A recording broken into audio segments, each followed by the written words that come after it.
주식시마론 오늘 주제 함께 화면으로 보시죠. 화요일 주식시마론 기업 탐방입니다. NK맥스 오늘 메리츠증권 이희권 지점장 나와 계십니다. 안녕하세요. 네, 안녕하세요. 네, 오늘 코스닥이 710선 넘어서고 있고요.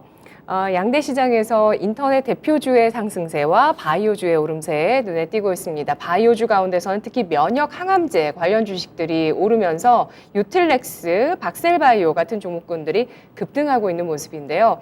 오늘 가지고 와주신 기업 탐방 종목 바이오주예요. 네. 네, NK맥스 대표적인 기술은 어떤 게 있을까요? 네. 지난주 금요일에 회사를 다녀왔거든요. 네. 다녀온 이유는 수요일에 굉장히 의미 있는 뉴스가 나왔어요. 전 세계에서 알츠하이머에 대해서 FDA가 세계 최초로 동적적 사용 승인을 내준 세포치료제거든요. 말이 조금 어려운데 그 뉴스를 보고 FDA에서 동적적 사용 승인을 그것도 세포치료제 중에 세계 최초로 알츠하이머에 대해서 좀 더 알아보려고 바로 탐방을 잡았죠. 그래서 수요일 뉴스를 확인하고 금요일 그 회사를 다녀왔는데 그냥 기대감만 불러일으키는 그런 바이오 기업이 아니라 실제로 국내 성과가 아닌 글로벌 성과를 입증해주고 있는 그 기업이다라고 좀 느꼈고요. 먼저 동사의 그 슈퍼 NK 내추럴 킬러 세포, 이 세포 치료제에 대한 기본적인 이제 이론적인 개념부터 좀 아실 필요가 있는데, 먼저 우리가 암세포라고 하면 굉장히 광범위한 개념이잖아요. 그런데 암세포는 대다수가 암 환자만 보유하고 있는 걸로 알고 있습니다. 하지만 정상적인 사람들 몸에서도 다 그렇죠. 암세포를 보유하고 있거든요. 네. 그런데 일반적으로 암세포라는 것은 세포가 세포 분열을 할 때 정상적인 세포에 비해서 너무 빠른 속도로 분열이 되어서 이 특정 기관을 기능을 상쇄시키거나 파괴시킬 때 그게 암세포가 되죠. 그 암세포가 폐에서 너무 빠르게 분열되었을 때는 폐암, 그리고 뭐 유방암 이런 그 암의 부위에 따라서 너무 빨리 발현되었을 때, 세포 분열이 되었을 때 암으로 발전되는데, 보통 일반적인 그 사람들 몸에도 암세포는 5,000개 정도가 있습니다. 하지만 정상적인 사람의 면역세포, 뭐 T세포, 대식세포, 뭐 NK세포와 같은 면역세포들이 그 암세포를 공격해서 암세포가 더 이상 커지지 못하게 사멸시켜주는 그런 그 바이오 리듬을 가지고 있죠. 하지만 이 면역세포가 제 기능을 다 하지 못할 때, 즉 비정상적으로 커지는 암을 눌러주지 못했을 때, 사멸시켜주지 못했을 때 암이 발현되는데, 당연히 면역세포가 제 기능을 못하기 때문에 외부적인 항암제 투여가 필요하죠. 그렇기 때문에 1세대, 2세대, 3세대 항암제로 나눠볼 수 있는데, 보통 1세대 항암제라고 하면 케미칼 항암제죠. 네. 말 그대로 먹는 약, 정상적인 세포뿐만 아니라 빠르게 증식하는 세포까지도, 그러니까 빠르게 증식하는 세포와 정상세포까지 모두 다 이제 분열을 막고 어느 정도 세포를 죽이는 암세포와 정상적인 세포를 구별하지 못하는 케미컬 의약품, 케미컬 한항제가 1세대였죠. 그렇기 때문에 지금도 뭐 일부분 그렇지만 과거에 케미칼 항암제를 복용할 경우에 사실 두피 같은 경우에도 정상적인 세포거든요. 네. 하지만 머리가 굉장히 빨리 자라죠. 일반적인 세포에 비해서. 그렇게 빨리 자라는 세포를, 정상세포를 암세포로 오인해서 케미컬 항암제를 먹다 보면 머리가 빠지는 그런 현상이 발생되었고요. 정상적인 세포와 암세포를 구별하지 못한다라는 게 1세대 그 케미컬 항암제의 단점이었습니다. 그리고 이런 단점을 조금 해결하고 그 면역 항암제, 특정 세포만 공격하는 항암제 같은 경우에 정상세포와 그 암세포를 구별할 수 있었지만, 그 암세포를 사멸시키는데 분명한 효능은 있었지만, 이게 지속되다 보면 그 암세포 또한 면역을 가지게 되고 내성을 가지게 되는 그런 부작용이 생겨났거든요. 그래서 3세대에 들어서면서부터 면역 세포 치료제. 그러니까 외부에서 새로운 약물을 주입하는 것이 아니라 우리 몸에 원래 있었던 원래 암세포를 눌러주었던 이 T세포라든가 대식세포, NK세포, NK가 내추럴 킬러 세포죠. 이런 세포들을 조금 더 활성화시키는 원래 있었던 세포를 활성화시켜서 이 면역력을 높여서 암세포를 누르는 이러한 3세대 항암제를 발전했거든요. 그래서 그 동사가 주요 하는 역할은 이 NK세포 치료제. 우리가 몸속에 있는 암 환자라고 하더라도 그 수가 적어서 그렇지 몸속에는 면역세포들이 있습니다. 이 활성도가 적고 양이 적어서 그렇지 조금이라도 있는 이 면역세포들을 추출을 해서 순도롭게 배양을 하고 활성화시킨 다음에 다시 투여를 하게 되면 이 면역력이 강화되고 암세포를 사멸시켜 줄 수 있는 그런 효능이 나타나죠. 보통 이 면역세포라고 한다면 보통 T세포와 NK세포가 정도가 대표적인데 T세포 같은 경우에는 면역세포 중에 수가 굉장히 많습니다. 50% 이상을 차지하고 있어요. 면역세포 중에. 하지만 수는 많지만 단점은 스마트하지 못하다는 거거든요. PR을 확실하게 구별하지 못하는 그런 조금 스마트하지 못하다는 게 단점입니다. 이 T세포를 바탕으로 이 면역치료제를 만든 것이 뭐 키투루다라든가 옵티보 같은 것들이고요. 여기서 이 T세포에 비해서 수는 적지만 T세포가 면역세포 중에 50% 정도의 개체 수를 차지한다면 NK세포 같은 경우에는 단 5%만 차지하지만 굉장히 스마트하고 잘 찾아가고 피하 구별을 잘하고 효율적으로 암세포를 공격하기 때문에 이 NK세포를 추출해서 배양을 통해서 다시 집어넣어주는 그리고 순도롭게 활성화를 시키고 그리고 고배양을 하는 것 자체가 기술인데 동사 같은 경우에는 슈퍼 NK, SNK라고 해서 기존의 NK 세포 치료제보다 이 수도 배양 수도 높이고 활성도도 높여서 다시 그 환자에게 투여를 함으로써 기존의 면역력도 높여주고 병용 투여도 되고 그리고 아무래도 우리 몸속에 원래 있었던 면역세포이기 때문에 조금 더 근본적인 치료가 가능하게 그렇게 도와주는 파이프라인입니다. 그래서 먼저 동사가 고형암을 타겟으로 계속 그 임상을 진행하고 있고 성과를 내다가 고형암을 넘어서 알츠하이머 환자 대상으로도 FDA로부터 시판 전 사용 승인을 받았습니다. 이 보통 FDA 같은 경우에는 전임상, 1상, 2상, 3상을 거친 다음에 사용 승인을 내주게 되죠. 식약처도 마찬가지인데요. 하지만 이 사용 승인 이전에 이 사용 허가를 받은 세계 최초 세포 치료제인데요. 동정적 사용 승인이라고 합니다. 이는 네. 정말 말기암 환자라든가 또는 알츠하이머 환자 중에서 더 이상 치료할 수 있는 약물이 없는 이 말기의 환자에 대해서 FDA가 예외적으로 사용 승인을 내주는 그런 그 승인 제도가 동정적 사용 승인인데요. 동사 같은 경우에 그 세포 치료제 중에 그리고 알츠하이머 대상으로 FDA로부터 시판 전에 세계 최초로 이를 받았죠. 이걸 제가 확인한 상황이고요. 그럼 FDA가 왜 그럼 이러한 동정적 사용 승인을 내주었냐라는 이제 데이터를 확인했을 때 먼저 멕시코에서 동사가 동정적 사용 승인을 받았습니다. 네. 그러면 동정적 사용 승인을 받았다는 것 자체가 말기인 알츠하이머 환자들에게 투여를 했다라는 의미거든요.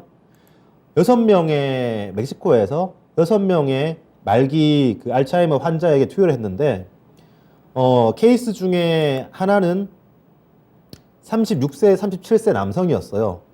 말하지도 못하고 걷지도 못하는 환자에게 SNK 치료제를 투여하니 이 일상생활이 가능한 수준까지 회복이 되었다라고 회사에서 언급을 했고요.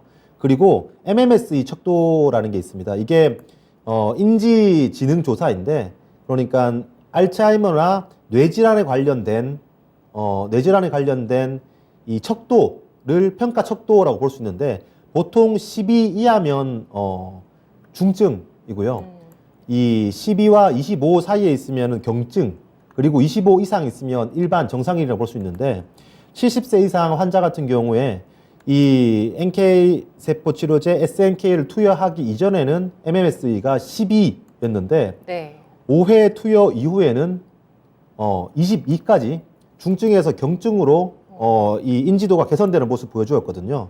이 총 6명 중에서 5명이 진행을 멈추는 효과를 보여주었기 때문에 충분히 멕시코에서도 유효성을 확인시켜주고 있고 이러한 데이터를 통해서 미국에서 FDA에서 세계 최초로 승인을 내준 것이 아닌가라고 생각이 됩니다. 네. 이렇게 동정적 사용 승인을 받으면서 말기 암 환자, 말기 환자들 정말 치료약이 없는 절망적인 상태에서 그 마지막 어떤 그 동아줄을 붙잡는 심정으로 약을 제공될 수 있도록 허용해주는 그런 내용입니다. 이런 동정적 사용 승인을 통해서 멕시코에서 일부 또 치료 효과가 입증이 됐고요. 이러면서 연이어서 미국 FDA로부터도 동정적 사용 승인을 받은 그런 치료제를 보유하고 있는 기업인데요. 오늘 장 같은 경우는 아까 말씀드렸듯이 면역 항암제 관련주들이 강세입니다. 미국의 면역 항암 학회가 열리고 있어서요.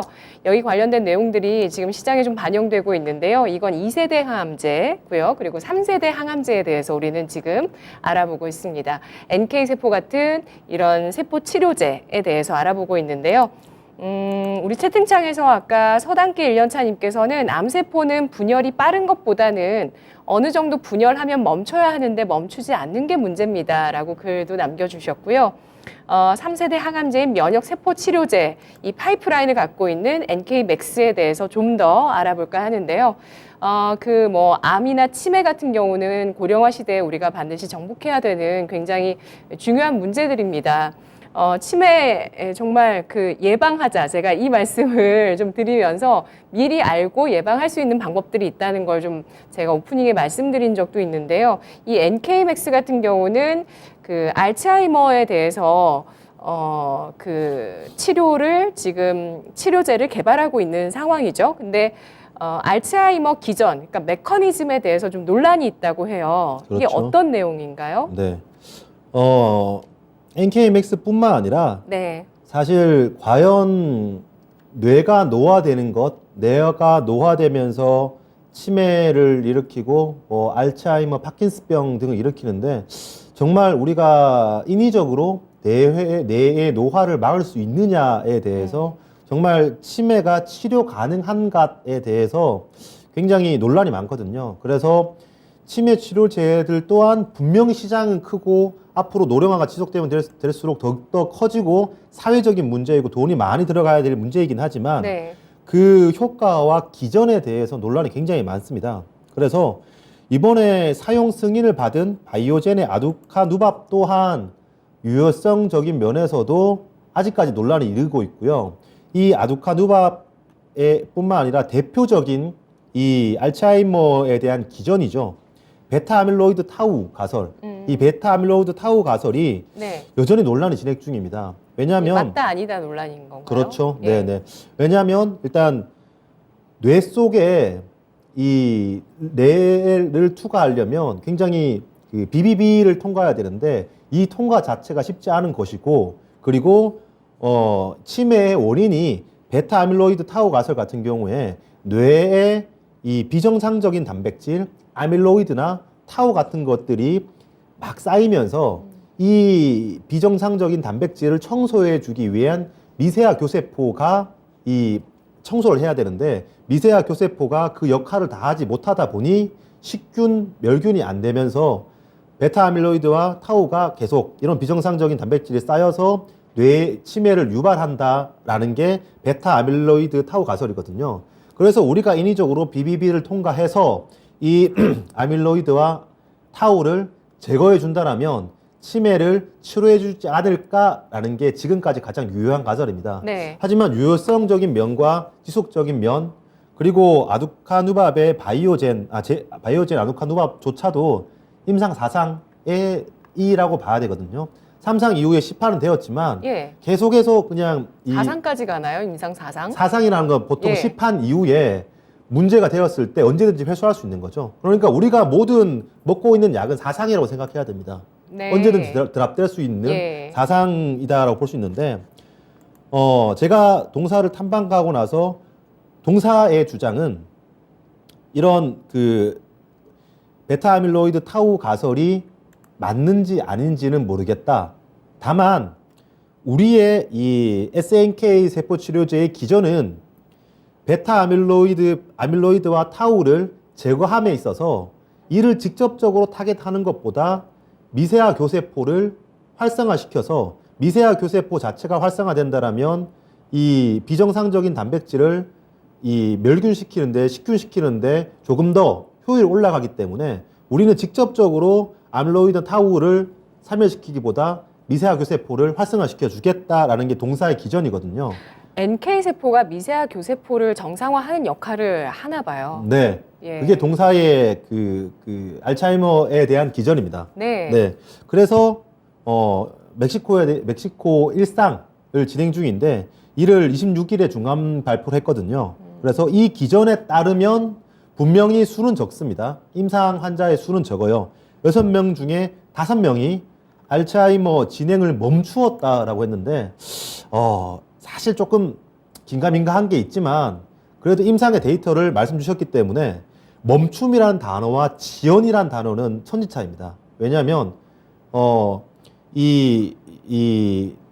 그 치매의 진행이 더뎌졌다는 것과 치매의 진행이 멈췄다라는 것 차이거든요. 그런데 이 6명 중에 5명 이 진행이 멈추었다 브라질 임상에서 라고 밝혔기 때문에 네. 향후에 이 임상이 FDA 진행되고 임상 수가 늘어나고 이 기전에 대해서 밝혀질 경우에 충분히 그 FDA가 인정한 시가총액은 저는 가능하다라고 생각합니다. 네.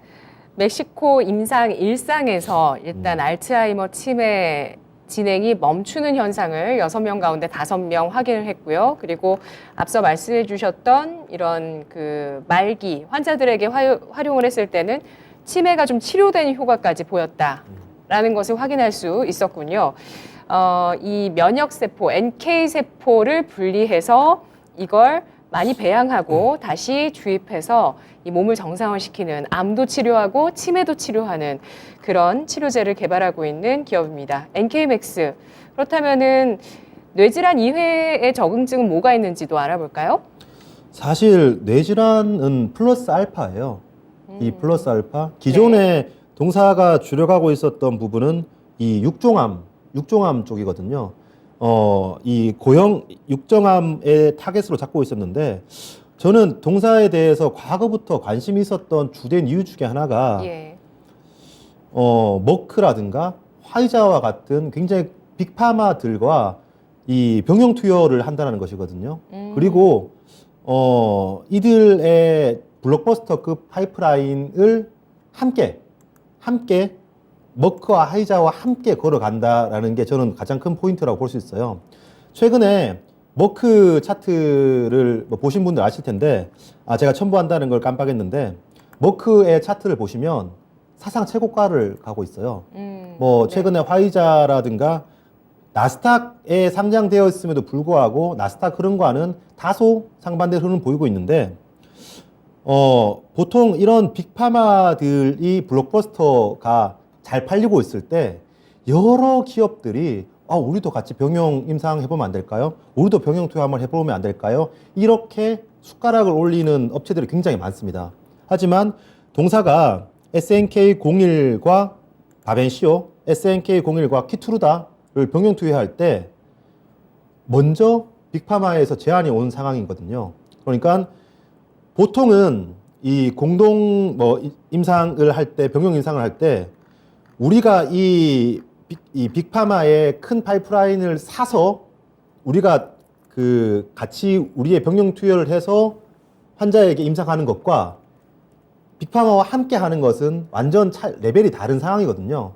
그런데 동사 같은 경우에는 이미 바벤시오, SNK01과 바벤시오 투여를 했고 임상을 진행했고요. 그리고 SNK01과 키투르다 병용 투여를 한 상황입니다. 두 파이프라인 모두 한 명이지만 완전 관해를 발표했었고요. 과거에 동사가 완전 관해를 발표했을 때 아마 작년 이맘때쯤으로 기억되는데 상한가를 2번 정도 갔었고 주가가 단기간에 2배 이상 가는 그런 성과를 보였어요. 하지만 지금 그 주가 지수 같은 경우에 주가 같은 경우에 다시 내려왔죠.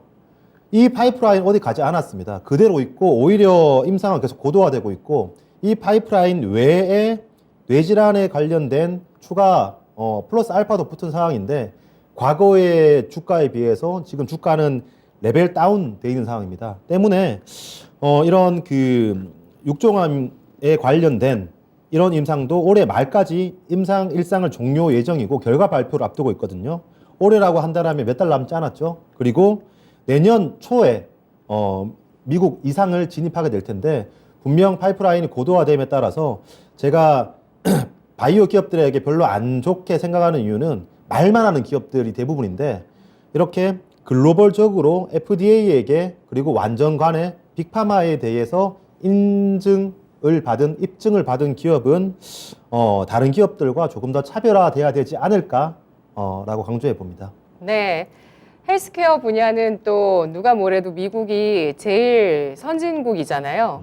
예, 그렇죠. 그런 또 미국의 FDA의 어떤 그런 승인들을 받아가면서 임상을 진행하고 있고 또 빅파마들 쪽에서 병용 투여까지 또 러브콜을 받으면서 임상을 진행하고 있는 기업입니다. 그러면서 암과 또 치매 관련한 알츠하이머 또 그 근육병 뭐죠? 뭐 파킨슨병 이런 것들 치료제 개발을 하고 있는데 무엇보다 뭐 이런 부분들도 굉장히 긍정적이지만 일단 임상이 일상 이상 수준이라는 것도 주가의 포텐셜이 될 수 있을 것 같아요. 그렇죠. 예. 제일 투자하기 좋은 시기가 언제예요? 바이오주 임상 언제 투자하면 제일 투자하기 좋은 시기일까요? 일반적으로. 나스닥에서 네.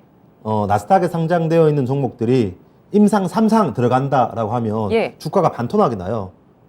이거- 3상 들어간다고 하면 이거는 바이오주 투자하시면 기본 상식으로 아셔야 됩니다. 네, 왜냐하면 네. 3상 들어갈 때까지 너희가 그렇게 좋은 약물인데 왜 빅파마에서 안 사갔어? 네. 그리고 3상 하게 되면 2상 규모와 10배 이상의 차이가 나는데 너희 이거 비용 있니? 그리고 이거를 만들어줄 그 CMO 업체는 너희 확보를 했니? 이런 상황 때문에 3상 들어가면 주가가 꼬꾸러지거든요. 그리고 전임상 1상 그리고 1비상에서 2상 넘어갈 때 주가의 퍼포먼스가 가장 좋은 상황입니다. 근데 지금 바이오 기업들에 대해서 제약 바이오 기업들에 대해서 다들 안 좋은 시각을 가지고 있죠. 저 또한 마찬가지입니다. 왜냐하면 결국 이러한 파이프라인이 돈을 벌 수 있느냐 없느냐의 문제거든요. 과거에 이 저금리 시대가 2008년 금융위기부터 코로나 직전까지 아무리 돈을 풀더라도 금리가 오르지 않는 저금리 시대였습니다. 돈을 빌릴 때 0%로 빌릴 수 있었죠. 그러다 보니 성장주에 대해서 30년, 40년 뒤에 이익을 당겨서 주가에 반영시키는 상황이 있었어요. 하지만 지금은 저금리 시대는 끝났고 고금리 시대 이후에 분명 중금리 시대로 갈 텐데 이렇게 되면 과거에 비해서 돈의 가치가 더욱더 중요해졌습니다. 이 말은 아예 아무것도 없는 결국에는 돈을 벌지 못하는 회사들 같은 경우에는 자연스럽게 도태될 수밖에 없다는 것이거든요. 그래서 지금 2차 전지 같은 종목들도 오히려 실적이 나오기 때문에 더 아웃퍼폼하는 모습 보여주고 있죠. 네. 때문에 저는 제약 바이오 기업에서도 실제 돈을 벌 수 있느냐 없느냐 이게 가장 이 옥과석이라고 하는데 바이오 기업 같은 경우에는 대부분 부채를 가지고 있죠. 그리고 일반 그 현금을 가지고 있는 기업들은 이자를 받죠. 부채를 내는 기업과 이자를 받는 기업들은 천지차이입니다. 그런데 저는 동사에 대해서 긍정적으로 생각하는 이유가 뭐냐면 시장에 이런 루머가 있었어요. 금리 인상기고 지금 자금 조달에 대해서 다른 바이오형 기업들이 자금 조달을 하고 있는데 너희 유상증자 하는 것이 아니냐 이런 루머가 생겼을 때 저는 이 바이오 기업이 이렇게 적극적으로 우리 그런 루머가 있는데 사실은 무근이다. 보통 유상증자설이 있을 때 언제든지 자금 조달을 해야 될 필요가 있기 때문에 일이라는 건 어떻게 될지 모르기 때문에 가능성을 열어두거든요. 근데 이를 차단하는 것 자체가 네. 분명 동사는 이런 유상증자와 같은 주주 희석을 시키는 그런 내용보다는 자신 있다. 자기의 파이프라인, 본인들의 파이프라인을 통해서 네. 투자를 확보할 수 있는 주주에게 투자를 받는 것이 아니라 외부에게 투자를 받는 것에 대한 확신이 있기 때문에 그렇게 저는 그 자신 있게 표명한 것이 아닌가라고 간접적으로 읽어봅니다. 네. 선한길 이현차님께서 이익원 지점장님 중요한 말씀 해주시네요 라고 글 남겨주셨어요. 우리나라 바이오도 삼상 간다면 팔아야 합니다. 가능성 있는 기술은 이상 때 빅파마한테 팔려갑니다. 기술 이전 말씀해 주셨고 하늘무사님께서도 최소한 기술 이전 실적은 있어야 투자가 가능하지 않을까요? 라는 의견 주셨는데 아직 NK맥스는 기술 이전 된 건 없죠? 공동인상, 병용임상 자체가 함께 기술이 들어가는 거고요. 예. 네. 이 기술 이전이라고 봐야 되나요? 기술 이전은 아니죠. 사실 가능성이 높다고 봐야 될까요? 이걸 누구나 우리 몸에 있는 세포입니다. 예. 우리 몸에 있는 세포죠. 그러니까 기술은 이게 새로운 물질이 아니에요. NK 세포는 면역 세포이기 때문에 누구나 몸에 있습니다. 그런데 이 면역 세포를 추출해서 비용을 적게 그리고 고순도로 빠르게 대량으로 배양시킬 수 있는 것이 기술이거든요. 동사 같은 경우는 그 배양 기술에 있어서 글로벌 넘버 원 수준이기 때문에 이게 예를 들어서 그 키트루다 같은 경우에도 그냥 투여하는 것에 비해서 함께 투여했을 때 사실 이 킬러 세포의 효능을 30% 이상 업 시켜준다라는 효과가 나타났거든요. 그렇기 때문에 이것 SNK 단독으로 쓸 수도 있고 병용으로 쓸 수 있는데 굳이 몸속에 누구나 있는 것 그리고 기술을 라이센스 인 해갈 그리고 라이센스 아웃할 특허 용도는 저는 뭐 된다면 좋겠지만 이거를 기대하기는 쉽지 않을 것 같습니다. 네. 네. 대신에 이 파이프라인이 임상이 성공적으로 마무리됐을 때 적용처가 굉장히 넓을 수 있는 거죠. 많이 팔 수 있다는 건가요? 네, 적용차가 왜냐하면 병용을 가져갈 수 있는 부분도 많고요. 왜냐하면 우리 몸속에 있는 부분이기 때문에 기존의 이 SNK 세포만으로도 이 면역 세포만으로도 이 면역 세포를 활성화시켜서 면역력을 높일 수 있는 거고 암 세포를 살멸시킬 수 있는 거고 특정한 항암제의 활성도를 높여줄 수 있을 뿐더러 이 카티라고 하죠. 자동차 이런 항암제 이 타겟이 되는 암세포까지 유도만 해준다라면 그걸 사별시켜 주는데 극대화시켜 줄 수 있기 때문에 단순히 한 개의 적응증 한 개의 기업에 파는 것이 아니라 여러 적응증 여러 파이프라인과 함께 그리고 단독으로 쓰일 수 있는 법이기 때문에 하나만 성공만 한다라고 한다면 이 파이프라인의 적용처는 플랫폼이 되어야 되지 않을까 생각합니다. 인수합병 가능성도 있을 거라고 보세요, 혹시? 동사의 주요 임상은 지금 미국에 있는 자회사에서 실행되고 있거든요. 근데 뭐 인수합병은 제가 판단하는 것이 아니라 아니죠. 대표이사께서 하시는 거겠지만 이런 좀 아쉬움이 있어요. 예를 들어서 지금 NK 세포 치료제 임상이 전 세계에서 가장 빠르거든요. 그런데 제가 지금 정확하게 기억은 안 나는데 나스닥에 상장되어 있고 임상이 느린 그 업체의 시가총액은 조 단위입니다. 몇 조 단위예요. 만약 동사가 국내가 아니라 나스닥에 상장되어 있었다라면 이번 FDA의 동정적 사용 승인이라든가 이런 병용 투여에 있어서 완전 관해라는 건 아예 이 암세포를 사멸시켰다라는 거죠. 이러한 효능이면 조금 국내에 상장되어 있기 때문에 억울한 면이 있지는 않을까 합니다. 네, 그 정도로 우회적으로 또 설명해 주셨어요. 자, 그러면 실적 같은 경우는 매출 나오고 있고요. 한 100억대. 근데 뭐 적자죠. 적자 나오고 있는 기업인데요. 근데 이런 파이프라인뿐만 아니라 면역력을 측정하는 키트도 개발해 둔 회사더라고요. NK 뷰키트라는 키트를 또 보유하면서 이런 NK 세포에 대한 진단을 할 수 있는 키트도 갖고 있는 기업입니다. 이런 슈퍼 내추럴 킬러 세포 배양하는 기술력이 전 세계 1위라는 점도 아까 말씀해 주셔서 한번 체크를 해보도록 하고요. 그렇다면 NK맥스의 현재 리스크 요소는 뭐가 있을지 짚어볼까요? 앞서 말씀드렸던 것처럼 금리 인상기죠. 모든 제약바이오의 리스크라고 볼 수 있는데, 금리 인상기면 현금 가지고 계신 분들이나 기업들은 이자가 쌓이는 거고, 부채를 가지고 있는 기업과 개인분들은 이자가 늘어나는 건데, 이 암흑기, 이 자금의 동결 기간을 어떻게 지나갈 것인가. 이게 이 자금 조달 문제가 가장 큰데, 이미 회사에서는 주주 배정 유상증자에 대해서는 사실은 무근이다라고 밝혔기 때문에 어떠한 형태로든 이 자금 조달이 성공하게 된다라면 이는 동사의 리스크라기보다는 오히려 기회가 아닌가 보고 있습니다. 네. NK맥스 주가 마지막으로 짚어보도록 하겠습니다. 2015년 상장됐고요. 이후에 뭐 출렁임은 있었죠. 코로나 팬데믹 당시에 5,000원대까지 가기도 했었는데 그래도 대체적으로는 10,000원 위에서 10,000원선을 지지하면서 움직여 왔는데 지금 현재 주가는 14,650원이고요.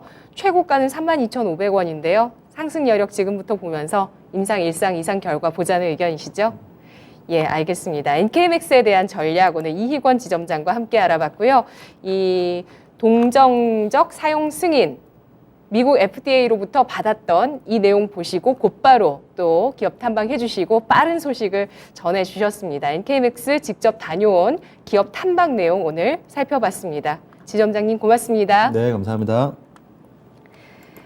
지금까지 투자 판단에 도움드릴 수 있는 내용들 알아봤습니다. 다만 주가의 상승과 하락을 보장하지 않는다는 점 유의하시면서 투자하시면 좋겠습니다. 미국의 중간선거 그 결과 발표를 앞두고 공화당 수혜주로 바이오주가 좀 움직이고 있는 모습을 보여주고 있는데요. 오늘 제3세대 항암제로 활용되는 NK세포 배양하고 있는 NK맥스에 대해서 알아봤습니다. 양대 지수 상승세 계속 이어지고 있고요. 또 현재 코스피가 1% 넘는 상승 기록하면서 장중에 2,400선 터치 2,399선입니다. 오늘도 마감 쭉 저희 방송과 함께 달려가 주시고요. 저는 내일 이 시간 여러분과 함께 하겠습니다. 고맙습니다.